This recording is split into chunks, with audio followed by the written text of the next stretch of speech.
इतिहास साक्षी है कि पुण्य भूमि भारत की गाथा भारत की अस्मिता, गौरव और राष्ट्रीय स्वाभिमान के लिए विदेशी आक्रांताओं से संघर्ष की महान गाथा है। बर्बर आक्रांताओं ने भारत की आत्मा पर चोट करने और भारत का अपमान करने के लिए हमारी संस्कृति और आस्था के केंद्रों को उद्ध्वस्त किया। सोमनाथ, काशी, मथुरा और अयोध्या के मंदिरों का तोड़ा जाना आज भी भारत की स्मृतियों में जीवित है।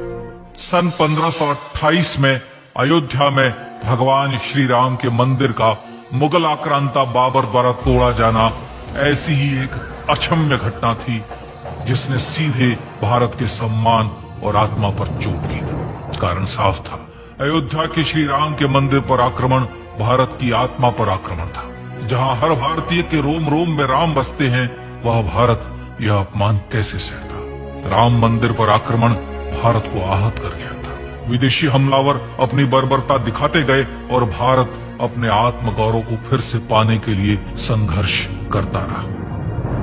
भारत रामलला के जन्म स्थान पर बाबर के नाम पर बने एक ढांचे को देखता और उसे हटाने का संकल्प लेकर शक्ति संजोया करता। हिंदू समाज आत्मसम्मान के रण में डटा रहा और लगातार हमलावरों द्वारा बनाए गए बाबरी ढांचे को हटाने के लिए लड़ता रहा। सरयू कई बार रक्त से लाल हुई। कभी स्थानीय शासकों ने तो कभी साधु संतों और राम भक्तों ने राम जन्मभूमि की मुक्ति के लिए अपने प्राणों की आहुति दी। 74 बार युद्ध हुए। हम कुछ मोर्चे हारे, पर रण जीतने का संकल्प कभी कम नहीं हुआ। हिंदू समाज तलवारों से रक्त रंजित हुआ और उसने हार नहीं मानी। उसका संकल्प अजेय था। 15 अगस्त 1947 को देश की आजादी के साथ सैकड़ों सालों से चले आ रहे इस संघर्ष में नई ऊर्जा और एक नया मोड़ आया। अचानक 23 दिसंबर 1949 को बाबरी ढांचे में श्री राम लला प्रकट हुए। हजारों राम भक्त दर्शन के लिए उमड़ पड़े।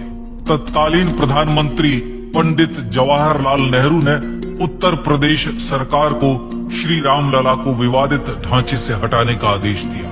उत्तर प्रदेश सरकार ने अयोध्या के कलेक्टर को यह काम दिया और यह निर्देश भी कि जरूरत पड़ने पर वे बल का प्रयोग भी करें। अयोध्या के कलेक्टर ने सरकार को उत्तर दिया कि यह नरसंहार के बिना संभव नहीं है और फिर भी वह ऐसा चाहती है तो किसी दूसरे कलेक्टर से यह काम करवा ले। परिणाम स्वरूप रामलला की मूर्ति वहीं विराजमान रही। विवादित ढांचे को बंद कर दिया गया। केवल पुजारी को सेवा अर्चना के लिए भीतर जाने की अनुमति थी। फिर भी राम भक्त विवादित ढांचे के बाहर से प्रभु श्री राम की आराधना करते रहे। भारत के हिंदू समाज के लिए चुनौतियां और बढ़ गई। मामला अदालत में गया। विपक्षी दलों द्वारा अदालत में भगवान श्री राम के अस्तित्व पर सवाल उठाए गए। उनके अयोध्या में ही जन्म लेने का प्रमाण मांगा गया। भारत का जनमानस अब आहत हो उठा था। आजाद भारत में भी हिंदू समाज को अपनी आस्था और श्रद्धा के लिए संघर्ष करना पड़ रहा था। चुनौतियों के इस समय में सन 1984 में विज्ञान भवन दिल्ली में विश्व हिंदू परिषद ने धर्म संसद का आयोजन किया। इस संसद में देश भर के संतों ने राम जन्मभूमि की मुक्ति के लिए आह्वान किया और राम जन्मभूमि मुक्ति यज्ञ समिति का गठन किया। धर्म संसद ने राम जन्मभूमि की मुक्ति और वहां भगवान श्री राम के भव्य मंदिर बनाने के भारत के जनमानस के संकल्प को फिर से दोहराया। विश्व हिंदू परिषद के नेतृत्व में मंदिर निर्माण के लिए पूरे देश में अभूतपूर्व आंदोलन की शुरुआत हुई। श्री राम जन्मस्थली मुक्ति यज्ञ समिति के साथ देश भर में राम जानकी की रथ यात्राएं निकली। राम लीलाओं में राम कथा के माध्यम से भारत का आम जन फिर से जुटा। अब सबके मन में एक ही प्रण था, एक ही लक्ष्य था। अयोध्या में जन्मभूमि पर भगवान श्री राम के भव्य मंदिर का निर्माण। सन 1989 में विश्व हिंदू परिषद द्वारा गांव-गांव से रामशिला पूजन करके अयोध्या भेजी गई। 2,75,000 गांवों से रामशिलाएं अयोध्या पहुंची। भव्य राम मंदिर के शिलान्यास का निर्णय हुआ। पूज्य संत महात्माओं और हिंदू समाज के अन्य प्रमुख नेताओं के निर्णय के अनुसार अनुसूचित जाति के प्रमुख नेता श्री कामेश्वर चौपाल ने 9 नवंबर 1989 को मंदिर निर्माण का पहला पत्थर रखा। राम जन्मभूमि पर मंदिर निर्माण के लक्ष्य की पूर्ति के लिए सन 1990 में सोमनाथ से अयोध्या के लिए श्री लाल कृष्ण आडवाणी ने रथ यात्रा की शुरुआत की। देश में जन भावनाओं का ज्वार उमड़ने लगा। श्री लाल कृष्ण आडवाणी के रथ यात्रा के साथ साथ मंदिर के लिए जन समर्थन बढ़ने लगा और छद्म सेकुलरवाद बेनकाब होने लगा। इस जन आंदोलन को रोकने की तमाम कोशिशें हुई पर सब व्यर्थ हुई। विश्व हिंदू परिषद ने देशवासियों से अयोध्या में जन्मभूमि पर मंदिर निर्माण के लिए 30 अक्टूबर और 1 नवंबर 1990 को कार सेवा का आह्वान किया। परिणाम स्वरूप लाखों राम भक्त कार सेवा के लिए देश के कोने कोने से अयोध्या आए। इससे देश की एकात्मता का विराट दर्शन हुआ। कार सेवकों को रोकने के लिए उत्तर प्रदेश के तत्कालीन मुख्यमंत्री श्री मुलायम सिंह यादव ने अयोध्या में परिंदे को भी पर न मारने देने की घोषणा की। स्थितियां गंभीर हो गई। अयोध्या से 100 200 किलोमीटर दूर रेलगाड़ियां रोक दी गई। अयोध्या युद्ध भूमि बना दी गई। मार्ग बंद, रेल बंद, चप्पे चप्पे पर पुलिस।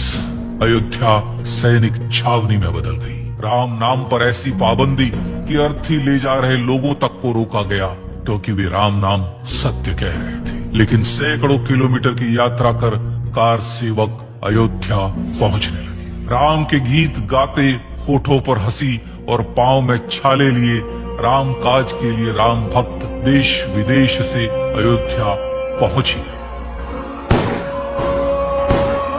कार सेवकों पर गोलियां चली। अनेक कार सेवक शहीद हुए। आजाद भारत में जन्मभूमि पर राम मंदिर के लिए कार सेवकों ने फिर एक बार अपना बलिदान दिया, पर कार सेवकों ने विवादित ढांचे पर भगवा फहरा ही दिया और इस तरह कार सेवा सफल हुई। श्री राम जन्मभूमि आंदोलन ने भारत की सुप्त आत्मा को झकझोर कर जगा दिया था। विश्व हिंदू परिषद ने फिर एक बार 6 दिसंबर 1992 को कार सेवा का आह्वान किया।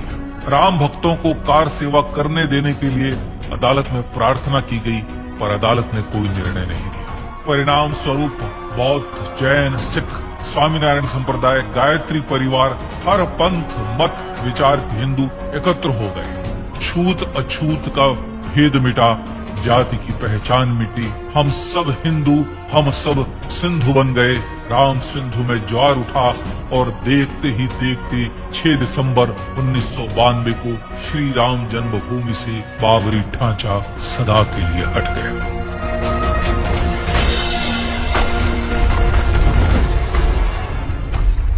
यह क्षण शौर्य, न्याय और सत्यमेव जयते का क्षण था।